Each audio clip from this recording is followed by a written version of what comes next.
오늘도 첫 번째는 시황역인데요. 시황역에서는 현대차증권 이재선 선임연구원 오셨습니다. 어서 오십시오. 안녕하세요. 안녕하세요.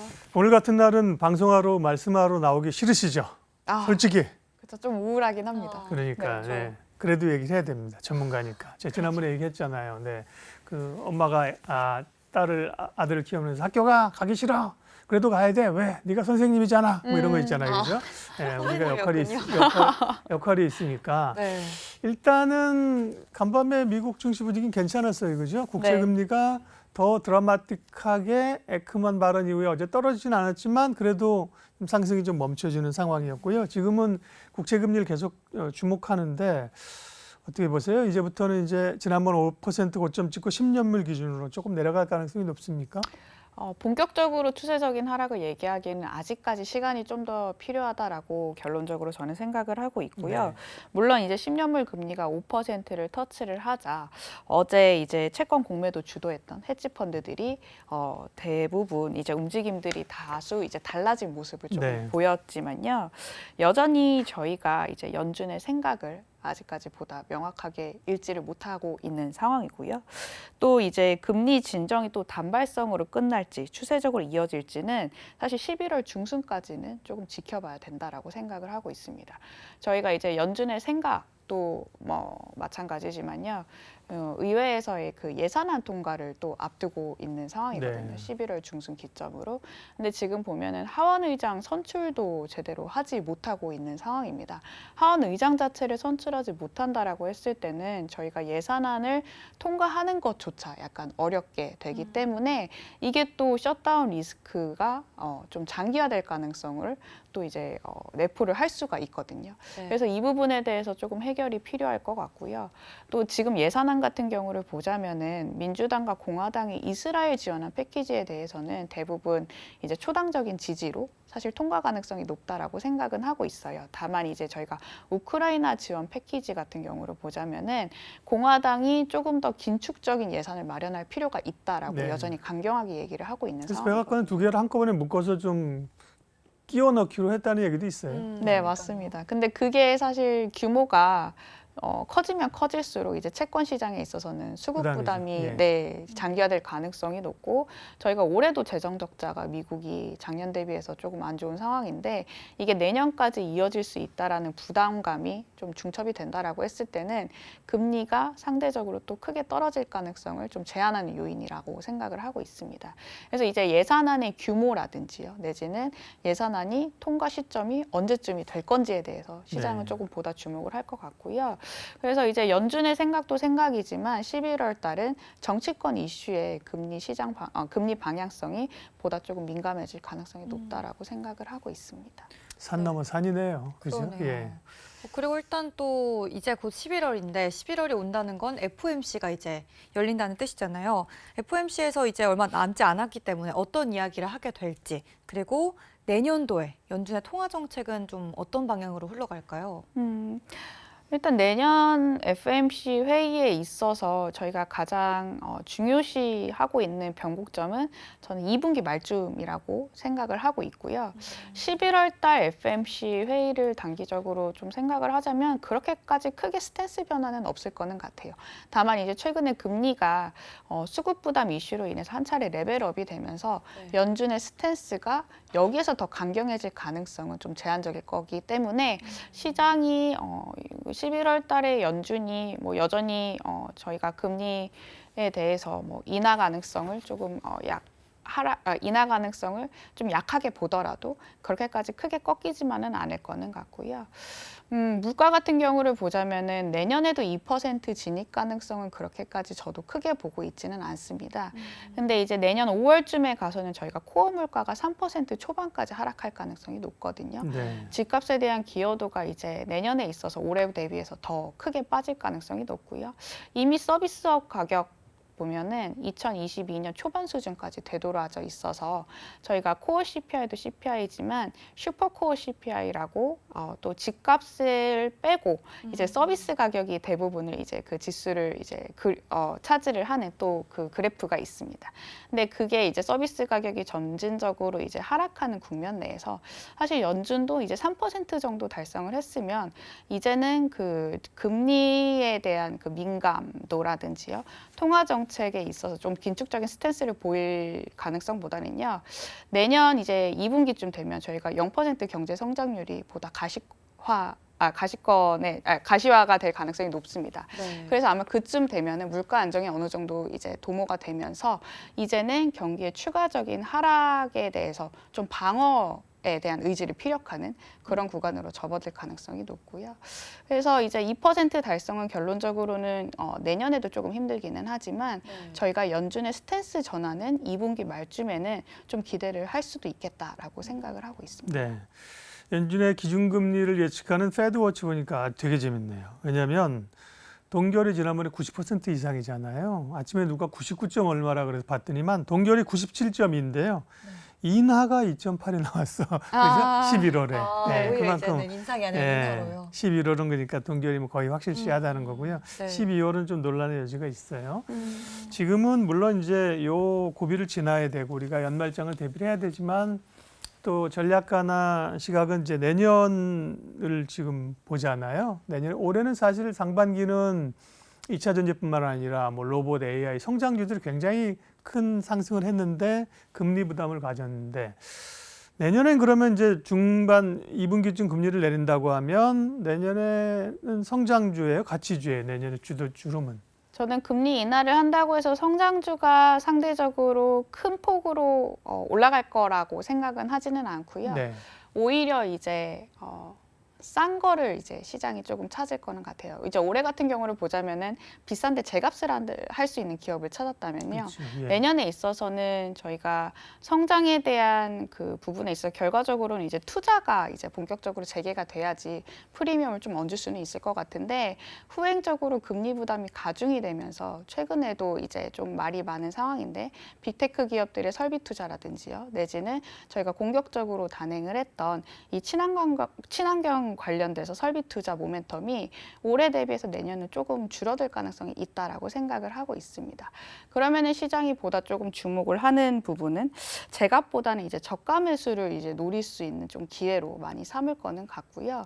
그래서 이제 저는 스타일 같은 경우를 보자면은 높은 변동성보다는 저변동성, 성장보다는 가치, 그리고 이제 수출 민감 업종에 조금 주목을 하고 있어서요. 국가별로도 따지자면은 소비재 업종이 이제 많은 이제 그 국가보다는요, 우리나라 같이 중간재 수출이 많은 기업들이 포함된 국가들이 상대적으로 또 부각될 가능성이 내년에 높다라고 생각을 하고 있습니다. 저가 매수 양상 말해주셨는데 사실 지금 거의 대부분이 저가 매수가 가능하지 않나요? 그렇죠. 저희가 PBR 1배 미만인 기업들이 굉장히 많아졌어요. 아마 제가 알기로는 거의 한 5년 내 최고치 수준인 것 같은데, 그렇기 때문에 지금 뭐 그 PBR 1배 미만의 기업들이 일부 사실 이익 성장성이 담보되지 않은 기업들도 있지만 내년에 그 경기 회복 사이클이 재개가 된다라고 했을 때는 사실 거기에 대해서 수혜를 받는 기업들도 굉장히 우리나라는 많은 상황이거든요. 그래서 아마 이제 밸류에이션 측면에서도 보자면 부담이 높은 기업들보다는 오히려 낮은 기업들에 대해서 외국인들이 저가 매수를 이제 유입을 시키지 않을까, 우리나라 시장 내에서 네. 그렇게 보고 있습니다. 성장주는 엄청 빠진 것 같지만 사실은 고점에서 빠진 거지 올해 저점에 비하면 사실 성장주들은 아직도 올라 있는 상황이죠. 그렇죠? 예. 네. 그리고 또 사실 시장에 악재가 되게 많았는데 그 중에 하나가 또 고유가였잖아요. 전쟁 때문에 또 유가가 흔들리는 모습이었는데 이스라엘에서 지상전 개시를 좀 제거해야 한다 이런 목소리가 커지면서 유가가 조금 내려온 것 같더라고요. 이팔 전쟁 관련해서 시나리오는 좀 어떤 게 베스트일까요? 미국과 이란의 개입이 좀 최소화가 돼야 된다라고 생각이 들고 있고요. 이란의 경우를 보자면은 저희가 호르무즈 해협 봉쇄를 그 이란이 결정권을 쥐고 있기 때문에 네. 개입을 하지 않는 게 사실 베스트 시나리오긴 합니다. 만약에 개입을 해서 결과적으로 그 호르무즈 해협 봉쇄로 이제 시장을 조금 흔든다라고 했을 때는 유가 급등 가능성도 배제할 수 없기 때문이라고 보시면 될 것 같고요. 미국 같은 경우를 보자면은 제가 앞서 얘기를 드렸는데 예산안 이슈가 이제 이스라엘에 있어서의 또 이제 저희가 민감도가 또 높아지고 있는 상황이잖아요. 네. 만약에 미국의 그 지원안 자체가 조금 축소될 수 있는 여지가 주어지게 된다라고 했을 때는 시장이 금리 부담을 조금 덜 수가 있을 것 같은데요. 아직까지 시장이 이제 미국이 지원한 예산 패키지를 이제 상정을 하는 것을 보다 무게를 두고 있는 상황이고 미국도 여전히 이제 그 전쟁을 예의주시하고 있다라고 계속해서 이제 말을 하고 있기 때문에 이 부분에 대해서 해결이 조금 필요하다라고 생각을 하고 있고 만약에 해결이 된다라고 했을 때는 베스트 시나리오인 것 같습니다. 네. 또 베스트 시나리오는 어쨌든 하마스가 인질을 이제 풀어주는 거죠, 그죠? 풀어주는 걸 이스라엘이 받고, 그러고 나면 어쨌든 간에 지금 같은 대규모 공격 양상이 아닌 양상으로 가지 않겠습니까? 그런 움직임도 좀 있긴 있는 것 같아요. 네. 근데 뭐 그건 또 예단할 수 없는 그러니까요. 사실이기 때문에 네. 저희가 그 변수는 좀 보수적으로 봐야 될 거는 같아요. 네, 증시는 일단 너무 낙관적인 것보다 보수적으로 대응하는 지금은. 게 그렇죠. 맞다라고 지금 현 국면에서도 생각이 들고 그러네요. 있고요. 네. 유가도 다행스럽게 지금 지난번에 한 93달러 갔나요? 지금 90달러 밑에 서 있는데 네. 다행히 이제 치솟지 않아서 다행이지만 역시 위로도 조금 열려 있는, 그죠? 위아래로 열려 있는 거잖아요, 그죠? 네, 여전히 유가 변동성도 조금 예의주시할 필요는 있다라고 네. 생각을 하고 있고요. 근데 큰 폭으로 오를 것 같지는 저는 않아요. 사실 네. 지금도 보면은 경제 성장률 둔화거든요. 결국에 시장이 우려하는 부분은 그렇죠. 미국의 이제 경기 침체가 오느냐 마느냐에 이제 시장이 보다 촉각을 이제 곤두세우고 있는 상황인데 네. 미국의 경제 성장률이 지금 시장이 예상했던 것 대비해서 조금 둔화가 된다라고 했을 때는 결과적으로 수요단에서 석유도 마찬가지로 이제 그렇죠. 파이가 줄어들 수밖에 없거든요. 그래서 이제 아까 제가 말씀드렸던 그 해협을 막거나 내지는 이제 오펙 국가들이 갑자기 공급을 막아버린다거나 뭐 이런 정말 최악의 시나리오가 아니면은 오히려 유가 같은 경우는 상방이 좀 제한이 많이 되지 않을까 내년에 있어서 저는 이제 내년에 있어서 역으로 그 유가의 급락을 조금 많이 우려를 해야 될 것 같다라고 네. 생각을 하고 있습니다. 네. 우리가 이제 늘 기대하고 있는 게 수출 데이터하고 수출은 굉장히 어려웠지만 이제 올해 가을부터 해서 연말까지 지금은 이제 좀 기대를 하고 있는 거잖아요. 이런 모멘텀이 내년까지 이어질는지 그럴 경우에 우리 시장에 좀 도움이 될 수 있지 않을까요? 네, 수출 같은 경우도 저희가 올해 굉장히 강한 회복을 많이 기대를 했었는데 결정적으로 중국의 내부적인 수요가 제대로 뒷받침이 되지 못하면서 수출의 회복이 조금 지연이 되고 네. 있다라고 설명을 할 수가 있을 것 같고요. 근데 이게 지연되는 게 이제 단발성으로 뭐 끝난다 이게 아니고 저희가 이제 내년에 있어서의 좀 기대감을 다시금 또 재부각할 수 있는 또 모멘텀으로 작용할 가능성이 높다라고 생각을 하고 있습니다. 저희가 내년에 있어서 이제 수출 증가율 연평균은 대략적으로 한 8% 증가가 예상이 되고 있고요. 글로벌리 교역량도 보자면요. 올해 대비해서 내년이 더 좋아질 가능성이 높습니다. 그렇기 때문에 수출도 완만한 회복 흐름을 가져갈 가능성이 높다라고 생각이 들고 있고 이게 이제 진행이 되려면은 지속이 되려면 결과적으로 중국의 내부적인 수요가 이제 보다 조금 어느 정도 잡혀야 되는데요. 저희가 올해 좀 간과했던 부분 중에 하나가 중국의 재고가 생각했던 것보다 굉장히 많이 쌓여 있었다라는 점을 조금 간과를 많이 했던 것 같아요. 네. 특히 이제 제조업 기업들이 워낙 재고 축적을 그간 많이 했었고 이거를 소진하는 시간이 이제 과거 사이클 대비해서 좀 길어지다 보니까 자연스럽게 이제 중국에 있어서 우리나라가 수출 모멘텀을 기대하기가 좀 어려운 상황이 올해였다라고 보시면 될 것 같고요. 근데 지금 보면은 재고 순환 지표들이 다 바닥을 찍고 올라가기 시작을 했거든요. 미국도 그렇 그렇지만 저희가 미국보다 선행성을 띈 중국의 그 신규 주문 재고 스프레드를 보면은 이미 7월 달부터 반등을 하기 시작을 했고요. 중국 내부적으로 이제 기업 이익도 회복을 하기 시작했습니다. PPI 지표라든지 예. 산업 생산 지표가 이제 P와 Q를 나타내는 지표인데 지금 이게 동시다발적으로 반등을 하고 있는 상황이거든요. 네. 그래서 이거는 사실 강도는 알 수는 없겠고 이제 회복 수준이 얼마만큼 높을지는 중국의 추가적인 부양정책 강도에 따라서 달려 있긴 하지만 이 방향성 자체는 올해보다는 내년은 중국은 완만하게 이제 제조업 중심으로 이제 경제 성장률이 회복할 가능성이 높다라고 보시면 될 것 같고요. 그래서 이제 재고의 리스타킹 수요가 이제 중국 쪽에서 많이 발생이 된다면 결국에는 우리나라가 뭐 디리스킹 전략 국가들이 얘기를 하고 있지만 중국을 아직까지는 떼놓을 수가 없거든요. 그래서 일정 부분 수혜를 많이 입을 수 있을 것 같다라고 생각을 하고 있습니다. 네. 그리고 벌써 사실 이제 10월이 다 갔고 11월이기 때문에 내년을 좀 준비해야 되겠다라는 그러니까 마음도. 연말 전망 안 물어보고 내년 전망 물어본다는 게 연말 힘들다는 거예요, 우리가. 그죠? 기대가 많이 그쵸. 낮아졌다는 거예요. 그죠? 그래서 그나마 기대를 걸어볼 만한 게 이제 네. 내년이다 보니까 내년은 그러면 어떤 리스크들이 있을지 이런 궁금증도 살짝 생기거든요. 내년에는 매크로 부분에서 좀 기억해둬야 하거나 염두에둬야 할 만한 요인들이 있을까요? 일단 변동성이 가장 높아지는 구간은 봄과 가을이라고 저는 생각을 하고 있어요.